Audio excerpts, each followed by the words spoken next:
Okay. Let's see. Sorry, it's taking me a second. There we go. Hi, everybody. Um, it's time for another episode of Grant Draws. As always, we are sponsored by the Independent Creator Directory. For those of you who don't know what the Independent Creator Directory is, it is the Internet Movie Database, but for independent creators, not just comic book creators or novelists, but independent game creators, that sort of thing. So on the show tonight, we have Braxton Cosby. He's going to be here for half the show. Then we're going to have another guest after that. Then tonight should be a pretty good show. I know you've been on the show before. Yes. Now, in the past, correct me if I'm wrong, I think the last time you were promoting a comic book, correct? Yeah, it was the same kind of thing, novel and comic. It was the Broken series, so there was a novel, the comic. I don't know if the graphic novel had come out at the time I did that interview on that. I'm not sure. Okay, so I'm going to share my Amazon. Oops. I'm going to share the Amazon page. Sorry, it's taking me a little bit. Here's the link for your book. The name of your book is, forgive my pronunciation, is it Yasuke? Yasuki, or Yasuke, however you want to say it. I'm not Japanese. I didn't make up the name. I don't know. I don't have any ownership on how it's supposed to be pronounced. But I tell people, as long as you can get all the syllables, I think you're doing just fine. Okay. So I'm sharing the Amazon page right now, and you can see that I was also browsing coffee and cat food before I got before I clicked on this. But well,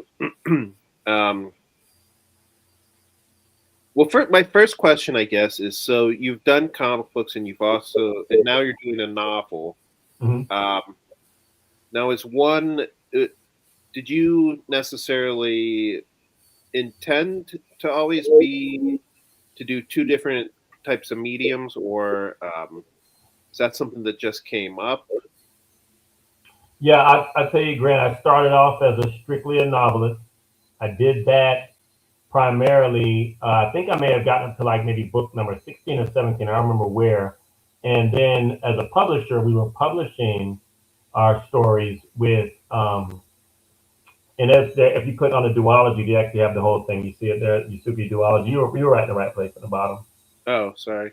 Right, keep going down a little bit, right there. See Oh, right Yusuke here. duology. If you click on that, that gives you both of them. But yeah, so we were working with me and five other authors on our own superhero universe that we had created called the Cosby Media Productions Dedicated Superhero Universe, the CMP DSU for short.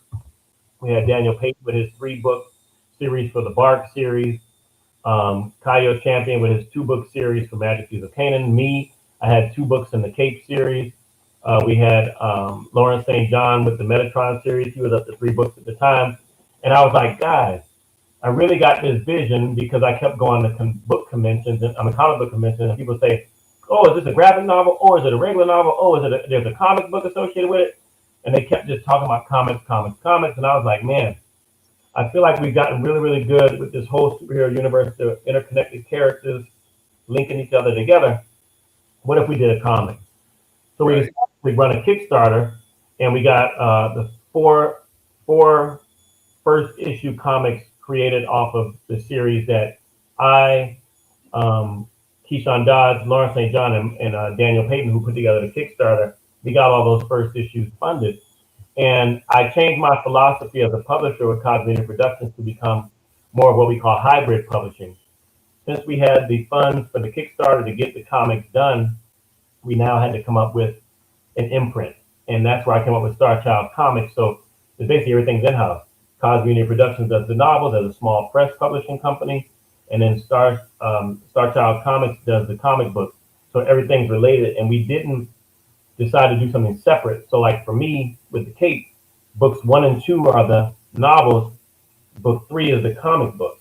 You know, same thing with Bark, books 1, 2, and 3 are Bark novels, book 4 is the comic book. We're only changing the way you're getting that story. So with hybrid publishing, we want people to know that you can start one way and end another or continue another. So you might have a novel, go to comic book, go to graphic novel, go back to novels again.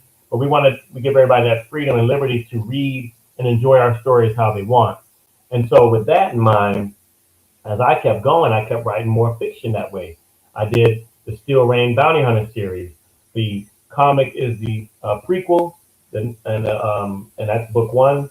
Book two is the novel, and we just completed comic book issue number two in the series, which is essentially the third book in the series that'll be coming out later this year. So I found a fascination and a love for it because I've written novels. At that time, I was heavily into writing screenplays. I had written a screenplay adaptation from one of my own books, and it became like a quarter finalist in a writing contest. So I was happy about that. At least I knew I was in the ballpark of how to do this thing, because a lot of it was self-taught, a lot of it was education on my own, and also going to intensives and courses and trying to figure out how the best way to tell stories, really through 3-act structure. So I did all that, and then I dove when we decided to do comic book. I'm like, whoa, like what's the script for a comic script, you know? So I had to go and self-teach that. I read a fabulous book on comic writing called The Art of Comic Book Writing. Just gave me everything that I really needed to know about that. And taking the tools that I knew about screenplays and also about writing novels, trying to figure out how to condense all of that into a comic and still follow the quote unquote rules of storytelling. That's what I've been using as a blueprint, and it's just been really working. So I've gotten really excited about writing when not just novels anymore, but comic. I can change it up at any time and kind of switch gears, and it keeps me excited as a storyteller. So what are some of the differences between writing a comic book script and writing a novel? Yeah, with a comic, I mean, with a novel, like just say, for instance, you wanted to write a novel. You come up with your outline. That's not different. You do an outline for scripting, comics, and for TV shows and movies. But then you can branch off. Like I try to explain it to people in this way. Writing a novel is like you have a big, big, big tree, and it's got roots in the ground. And even though the water reservoir may be like 20 feet down, that tree goes and kind of sends off little spawns to the sides here and there to get other resources while it comes back to the main root and finishes at the reservoir. Where comics and screenplays, because you don't have all the luxury of the time that you can afford with a novel, you've got to capture people's attention. In writing a film, there's supposedly um, no throwaway scenes, because you can lose people in just a scene and they're not interested in the film anymore. Same thing with comic books. You can't have any throwaway panels. So your panels need to count for something every time you write a panel. So you have to be very intentional with both of those. And the speed and the way you go about telling the story, is it in my images or is it in my dialogue? You have to make decisions on how you do that when it comes to comics. So it's this beautiful but scary and hectic process of storytelling that's way different from novels, where I have all this extra time to be as descriptive as I want and bring people back to the story. Because you feel as if like you're under the gun, like, man, this panel better look right or better do whatever so I can keep people interested to turn that page. But I love it. Like I said, I've fallen in love with story. I'm only looking at things that keep me interested in the story process. I'm only watching, I'm only reading. Got to keep the story moving for me. If I see the writer doing very well and being intentional with their storytelling, I'm hooked and I'm more dedicated. Like I can look at a, a show or a film, and within the next first 15 minutes, I only see the script. I'm like, okay, are they gonna do this part? Are they gonna nail this part? Okay, you did that. Okay, I'm a little more interested. I'm gonna hang around a little bit. Let's see if you get this next beat. Oh, you did that too. Okay. Oh, you fed me a little something, but you took it back because you want me to stay tuned to catch it later. It's not on the nose. You know, you're using all these tools and techniques that I know are out in the industry, and I'm learning as I'm watching because I want to see how people do that. I know there's the rule. Let me see the spin that they put on it to kind of deliver it. You know, did they use exposition? Was it something just in the narrative? Was it in the dialogue? Was it in the environment? How did I pick up on these cues of what that writer was trying to convey in their story? And so it fascinates me. It keeps me excited. It gives me new ideas and ways to tell my own stories. So every time I'm starting a new project, I'm saying, let's nail this down. Let's get better, Braxton. Let's get better. Every time I write it so that I love it and I enjoy what I'm doing. Yeah, I think what you're saying is true. I think I think doing comic books does make you. I don't know if it does make you more. You want to get to the point. You know what I mean? Hmm. I know when I'm writing a script, I'm like thinking like, okay, I'm gonna have to draw this later, so I don't want to waste a bunch of panels. Right, right, Um, but I do. I mean, that can be a good thing and a bad thing. I do think with novels, you do have a little bit more room to breathe. You do have, um, you can put a couple of scenes that maybe don't advance the plot. right, You don't want to put too many of those in there, but I don't know. That can be a good thing and a bad thing, right? right. Yeah, you So have to make now, hard decisions for sure. yeah. So now, working with an artist. I mean, one of the things about novel writing is very solitary. Hmm. Um, but with a comic book, you're working with a collaborator or sometimes multiple collaborators. How did you how did that go? Did you enjoy doing that? And did you give them a lot of freedom, or were you very strict about what you wanted the art to look like? Well, I know for me, I'm an artist myself. Now, granted, I'm not on your scale, it's not anybody else's level, but I can draw, and you don't have to be the best expressionist of art to appreciate it and still be an artist, you know? So Yeah. I didn't take the classes. I didn't build up a skill set that I had naturally being able to draw certain things when I was a kid at a nice level. Um, but I can appreciate it when people put their pen to paper or nowadays all the pixels and stuff and they do their work. So I have an eye for it when I know it's good stuff or not. So when I first started out, my first comic I wrote the script for, I worked with Bruno Abdias. He's now gone on. He does stuff for DC and Marvel. He's done DC's um, Cyborg series. He's worked on that. He's worked on Supergirl and Superman. One of these little funny like California or something. I saw he had posted. You know, I worked on DC Marvel's Wildcat, something like that Oh series. So wow. yeah, he's amazing. So I would put together these little panels and thought I did a good job with all the detail and what I wanted the artist to do, and I handed it to Bruno, and then this thing comes back to me like, whoa, you know. So he taught me how to have freedom with those panels and not be so restricted box like the the characters can come out of there now a little bit more. They can bleed out. You can have different shapes of the panels. You can have, I mean, you can really break a lot of rules with the paneling as long as you can still keep the flow from left to right, guiding a person's eyes down the page. So I learned of that and to not be so restrictive. And then I worked with amazing artists after that. There's Daniel X. There's Marcelo Salazar. There is um, Rome, and my other buddy I worked with was Eliza Alamide, who actually worked on this because she had done some work already for us with um, with the AMDK series with Coyote Champion. So when I worked with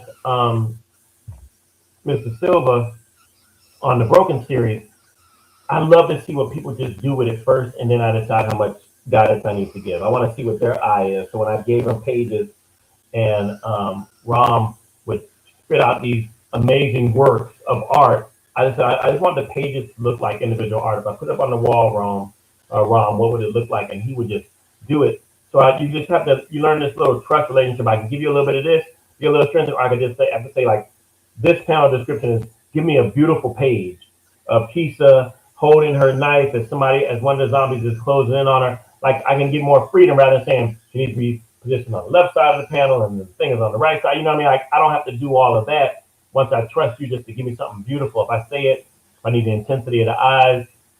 And Daniel did an amazing job on the Steel Rain project.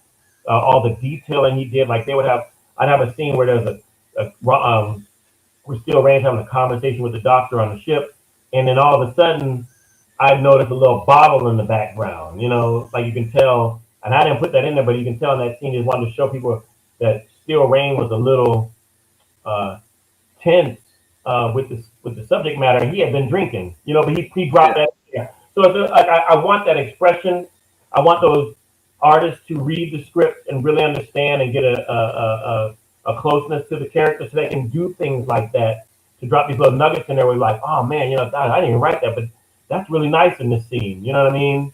And so art style means a lot. You know what the project is. Like I said, Eliza worked on Yasuki Resurrection, the graphic novel, and I saw the work she did with A and BK, and I really wanted to go with this style where it's detailing but a little cartoony, where it almost comes off as a manga. So I was like, man, I'm gonna make a black manga comic to go along with this serious historical fiction story. So there's a nice balance, and I can still pay homage to the manga art style of the real world, along with mixing it with the things that I grew up on, looking at these movies, these Japanese films that had all these fantastic fight scenes, things like, Crouching Tiger, Hidden Dragon, stuff like that, and things I looked at on Sundays, a Samurai Sunday, where these guys would run off of walls and slice each other and this and that. I wanted to kind of really play with that. So when I moved Yasuki to this world, which is literally a straight up sequel to the historical fiction novel that I wrote, because it picks up right after those events, I was able to bring about that that fantasy element that I think was missing with the historical fiction, and I was able to drop it into this and just kind of play with all of that and have that existing in this world that I just created, and just had a lot of fun with it. Yeah. So you mentioned the comics you loved as a kid, Mm-hmm. or I guess you said some of the stuff that you loved as a kid, which I don't know if that includes comic books or not. But do you want to mention some of the things, either comic books or movies or TV, that kind of inspired you? Yeah, I mean, definitely. I was a huge X-Men fan. X-Men was just my thing. Like, I loved X-Men. And when I got a chance to jump on doing a comic, I actually started a comic book way back in the fifth grade, believe it or not. A friend of mine was like, we were both little artists, just drawing stuff here and there. And one day he came to school, he's like, look, man, I started a comic. I'm like, oh, what is that? And he would like kind of tell me his story. He was really big into Dungeons and Dragons. So his was like a little fantasy character. And since I love X-Men so much, I came up with my own little comic that was in the same kind of vein, with like a team up of characters or whatnot. And I just sketched out some stuff. It was like no more than 5 pages, but it was mine. Came up with a whole team and everything. And then so now, being of the age where I understand what goes into creating comics after I had already done a few of them, or at least when I started, I was able to understand what went into it and made some mistakes along the way, that say, oh, I could probably do this better next time. And to really kind of relive that childhood dream into doing this now. And I don't have to tell you, you know how it is when you finally get that thing sent to print and it gets in your hand when you first open the box, man. It really is like birthing a child. Yeah, It just never gets old to open that box and see what you created, from front to back. So for me, just kind of living out that childhood dream is amazing.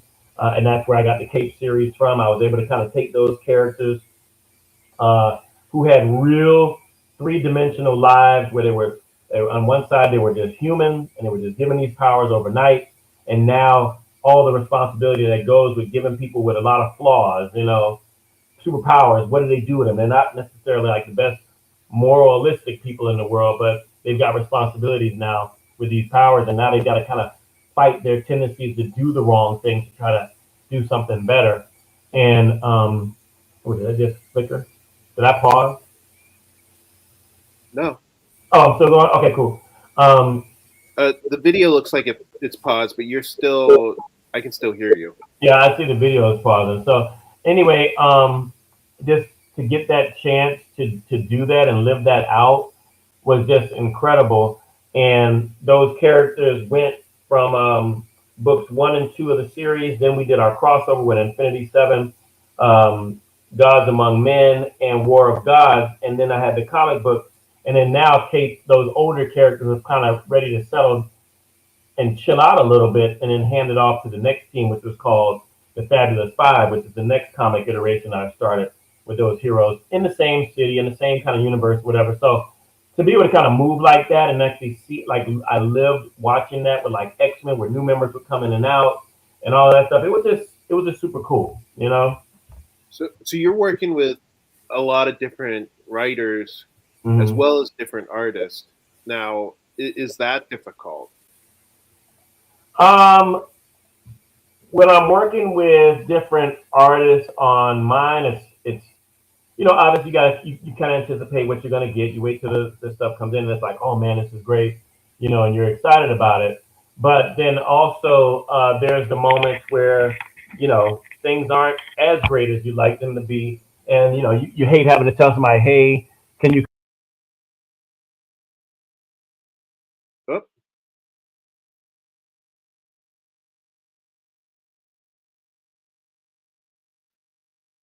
so he just disappeared. Um,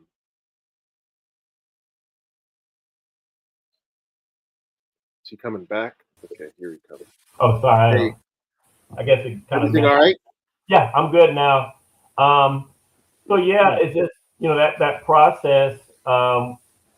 Getting my stuff with an artist is not as bad and challenging as like when you're trying to do it like a three-way. Like the writer gives you the information, you give it to the artist works on it, they get it back to you, and then you're kind of like the man in the middle at that point, like, well, do you like this? No, can you ask them to change this and that? You got to go back and send it back to the artist.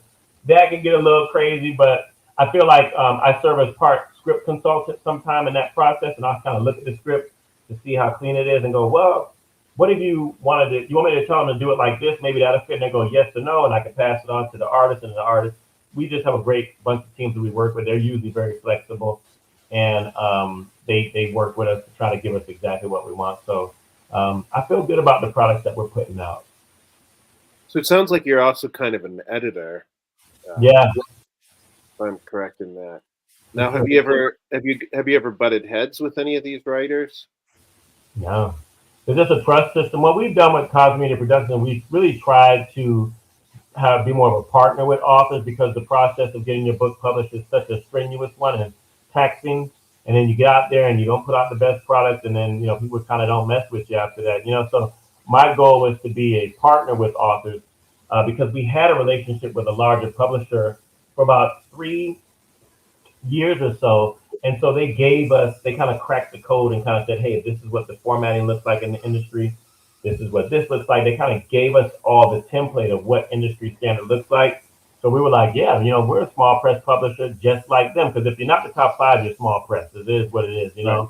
And so my goal was to always just make sure when somebody got one of our books in their hands, no matter which author we published their work with, that people didn't know the difference between something you pick up in Barnes and Noble and say, yes, this is good, or something you just pick up at, some convention where somebody just has their stuff and they're just happy that they published it and they were able to buy the table to get there. We wanted it to look like the big dogs, even if we weren't technically there yet. Exactly. Yeah. So I'm gonna bring up the Amazon link one more time. Okay. Um, Now, if you want to go over a little bit what the storyline Yeah. is, while I find the link and post that again. Okay. Yeah, you can put the duology link so that people could just see both. They can get the option that they want the graphic novel or the novel. Yeah, so Yasuki is a real historical figure. He was a slave from the Sudan who was taken, separated from his family, and that was really his whole goal. That was his inciting incident to even go on this hero's journey, was to eventually get back to his family, reunite with his wife and his daughter. His travels end up landing him in Japan, where he meets with Lord Nobunaga and his warlord, and he basically tells the warlord like, "Hey, Nobunaga's like, bring him back. I'm gonna try to see what I can use him for because Lord Nobunaga's really intention was to unify Japan under one house. Eventually, he wanted to be down the line. He would like to have been emperor, but he had to go through from a lordship to a shogunate, and then also try to become the emperor. So his goal was to unify Japan, and he felt like the bigger he made himself, the bigger his opportunity for one day becoming maybe the emperor. So he thought of Yasuki as a intimidation factor, this big African man who really nobody else had in his fold, kind of like an intimidation factor. We don't know what we got coming after you, you know. So it was more strategic than anything else. But as he connected with Yasuki over time on his compound, there were opportunities, wars, fights, village raids, things like that that kind of brought them together. And then finally, Lord Nobunaga considered him a soldier that he wanted to make rank of samurai. So this had never been done before, never recorded, that a black man was a samurai. And so the story was very, very much so intriguing to me. And it was wrapped up in so much history. I did a ton of research, pulled out everything I could about the world of feudal Japan back in the 1600s. Was like the 16th century was, I wanted to know the culture, I wanted to know the agriculture, I wanted to know the commerce, I wanted to know the religion, I wanted to know the warring factions, I wanted to know the people, I wanted to know the seasons, the geography, everything. And as I pulled out all those bricks over the period of time of real facts and events that happened during the time that Yusuke was under the rule of Lord Nobunaga in his service, all I had to do was write the fictional narrative that connected all the dots. So that's basically what I did. So I really challenge people, like when they pick it up, like, hey, can you actually see where this is fiction versus the stuff that's actually true? You know, because I tried to give it a good pace and a tone throughout the book that kind of kept things very organic. And I don't think people will really realize, man, did this really happen or not? But definitely, it was just a joy to write. And then at the end of that is Lord Nobunaga's reign comes to an end. And after that, historically, people lost track of Yasuki. So I was like, man, okay, this is a chance for me to write something as a continuation of this story in this fantastical world that I created called Elsewhere, where he has to fight this deity that I introduced in Yasuki, Dead Man Walking, the historical fiction novel, and brought it back around for the graphic novel, and it brings some more characters, round out this universe, and kind of give Yasuki some of his flowers with some of the fighting styles and stuff that he was able to merge to get through the graphic novel. So that's how it is. If people are looking for a great story of originality based in historical truth, then Yasuki Dead Man Walking and Yasuki Resurrection will be right up their alley. Cool. Yeah, I shared the link again. It sounds really cool. I mean, it's very interesting that it's a combination of fictional and historical. Mm-hmm. So yeah, I hope some people check this out. So we do have another guest on the show, so we're gonna get to him. I just wanted to ask, if you have anything else coming up, and if you wanted to maybe share like uh, what social media links you have. Yeah. If anybody wants to follow us, you can actually just go to the website. It's the easiest way to navigate. www.cosbymediaproductions with an S.com. There you'll see our social media links to X, to Instagram and Facebook. Facebook is Star Child Comics or Cosby Media Productions. And Instagram, it's Star Child _ Comics or Cosby Media Productions. I'm the same, Braxton A. Cosby on Facebook or Instagram. And definitely, we're going to be hitting this convention strip this week. We start off in Huntsville, Alabama, with the Huntsville Comic Con. From there, we'll be in Greenville, South Carolina, for South Carolina Comic Con. We'll be back for First Comic Saturday in May down here at Liberty Bookstore in Georgia. That's downtown Lawrenceville. We'll be back up in June for Heroes Con in Charlotte, North Carolina. And Right, in that's where I July, met you last time. yes, very cool. Yep. Are you going back this year? I don't think so. It's not that we didn't have a good time or that we didn't make money. It was just the expense of going down there was so much. Yeah. We had to rent an Airbnb for 4 days. We had to rent a van to fit all of the Comicsburg people Yeah. to get down there. It was just so expensive. There will be Comicsburg people there. I don't think I'm going to be one of them though. Okay. Okay. But, thank you for representing down there, though. Yeah, absolutely, no I problem. guess up there for you.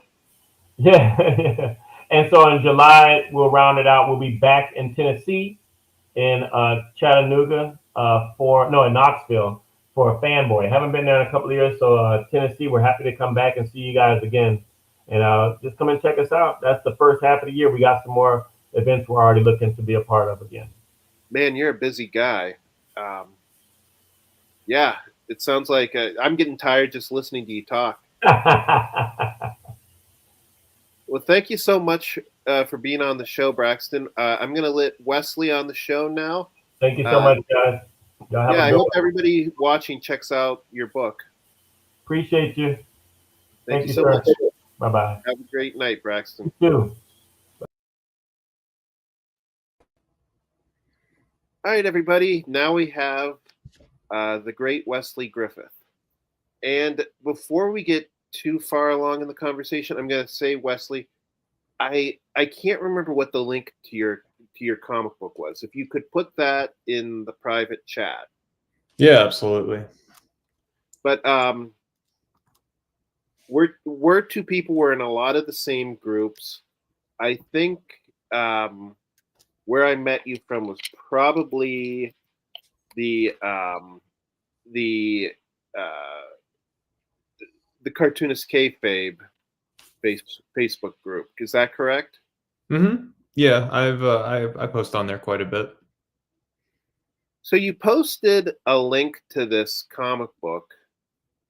You have like some samples of it, and it looks really. Do you still have the free samples of the Jump up? Yeah, absolutely. I have my crime comic, The Jump, available in print on my website, wesley.griffith.shop.bigcartel.com. And then I also have it for free on Global Comics. If you just look up The Jump on Global Comics, the first 6 issues are available to read for free for a limited time. I don't know. I'm probably going to have it up there for maybe a year or two. And then right now I'm posting the pages for the 7th and final issue on my Instagram, which is at Wesley Griffith _. I mean, I remember, so I'm going to I posted the link here. I'm going to share my screen. You'll be able to see little shots of your art, which in my opinion is really top notch. It just has a very distinct look to it, right? Oh, and this has even like some panels from it. But yeah, I don't know how to put into words, but the color, the combination of the very dark black and the white and the red is just really phenomenal.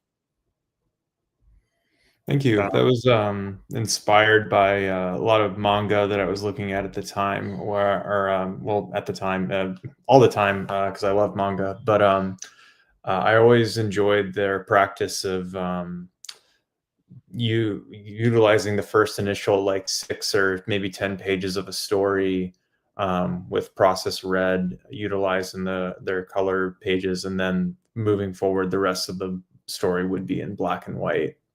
I thought that was interesting and wanted to try it for myself for this series. Now, the guy who came to my mind when I saw your art was Spain Rodriguez. Hmm. Are you a fan of his?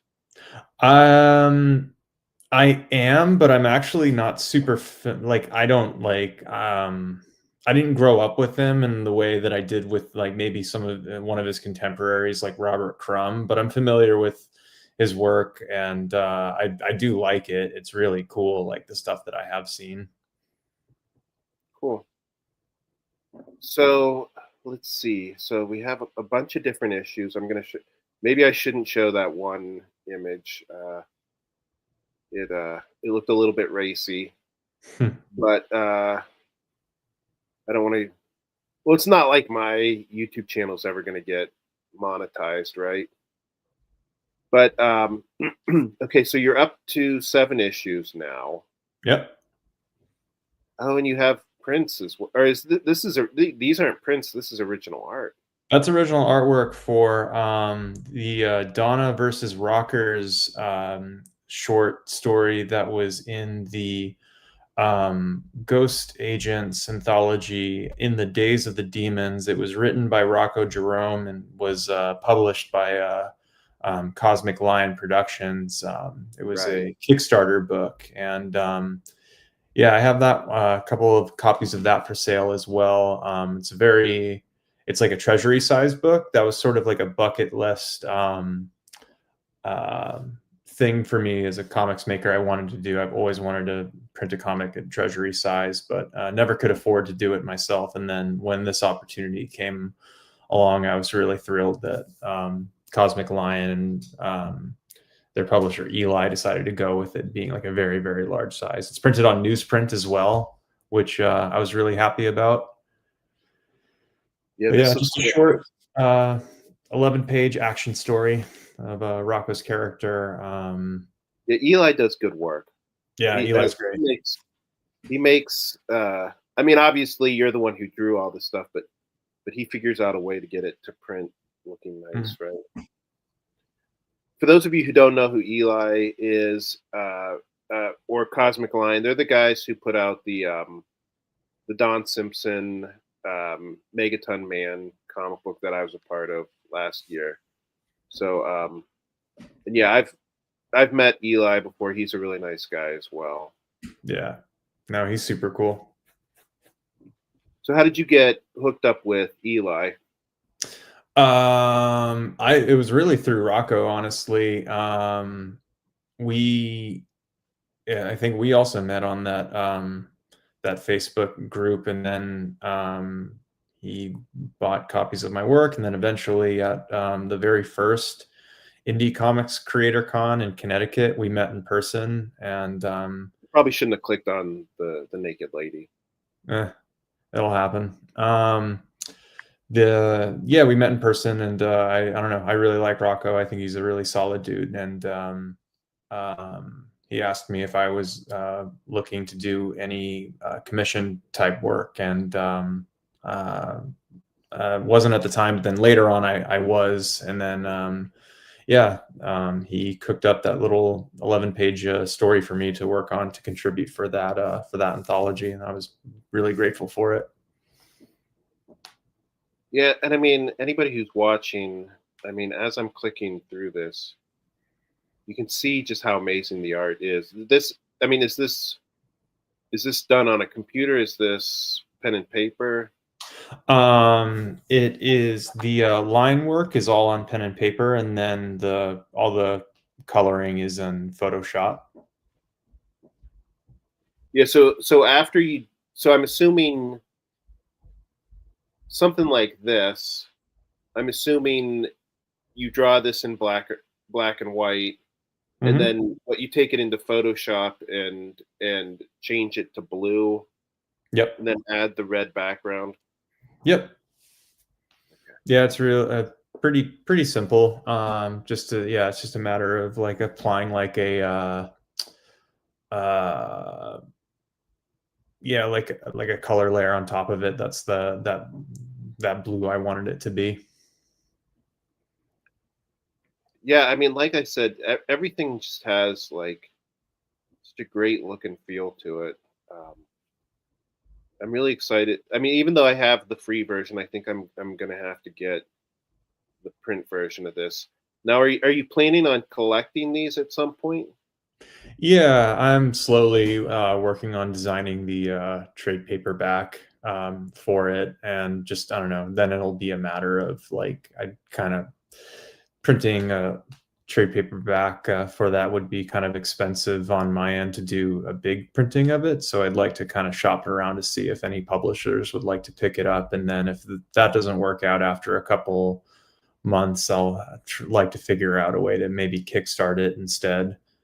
Either way, I would like to have this be all in one thing for people to grab, so that way I can stop reprinting the single issues.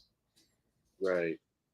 Now, are these more like a zine where you're printing them kind of like one off, or are you sending these to a printer? They I do have well, for these ones that we're looking at in particular, yeah, I send them off to the PDF files to a printer called Mixam. They're a really great print company. Yeah. Okay. Cool. Yeah, everything looks great. I mean, I'm excited about the trade coming out. I don't know. I hate it when people ask me like when the trade is coming out because I'm like, come on, man. I don't want you to wait for the trade. Please buy the individual issues. It's But tough.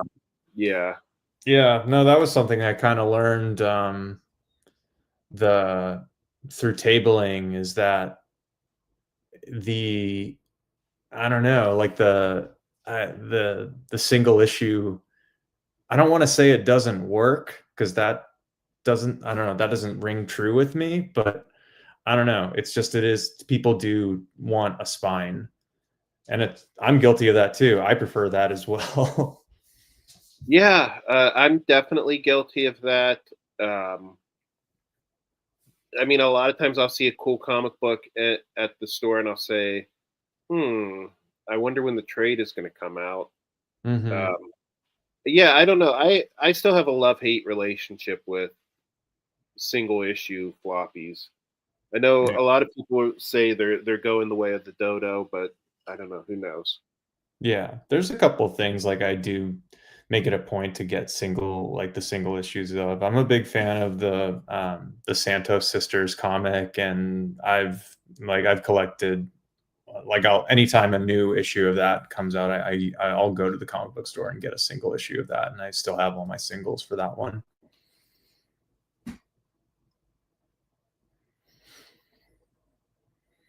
But yeah, no, it is rare for that to be the case though. I would much rather prefer having a book.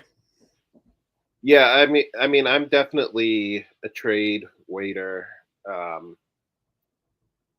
which I mean, I don't know. I can see good things and bad things about the system we have now, where we do the single issues and then go to the trade.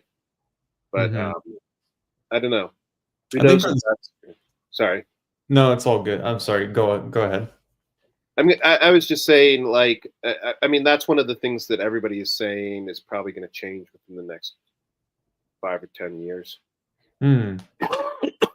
Yeah, I think just for the project of the jump, it was more so an exercise of I wanted to kind of just have that experience of doing single issues and trying that on for size. Whereas like an earlier project when I did this martial arts comic Thunder Beast, I had it in mind to be like collected right away, even though the story itself is in 3 parts. Um, it was always something that I had went into with the idea of like, okay, this is going to be 96 pages total, and we're just gonna sit down and draw all of that and not worry about. Even though I did like um, uh, divide the 3 parts by like part one is 32 pages, part three 32, Right. and so on and so forth. which could have been divided into single issues, but it was never the intent to do that. So this is a comic book you did before the Jump? Yep. Yeah. I want to say, I guess in the chronology of everything, it goes Thunder Beast came first, and then I did a horror anthology called Grotesque, and there's 3 issues of that, and then the Jump came afterwards. These comic books aren't available anywhere. Do you have plans on making them available? Oh, Thunder Beast is definitely available, and so is Grotesque issue 1 for sure. Oh, okay. Yeah. Oh, okay. Now for some reason. Sorry, it's confusing just because I didn't organize to have the original artwork I have for sale. Like I gotta like move that to the back and then move those other comics to the front more. Yes, I was able to find this on your website.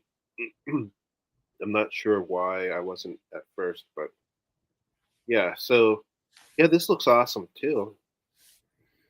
Yeah, that came about because I came kind of very late to the party of Dan Klaus. I really didn't read any of it until that Fantagraphics put out that giant, that big, thick paperback of 8-Ball 1 through 18.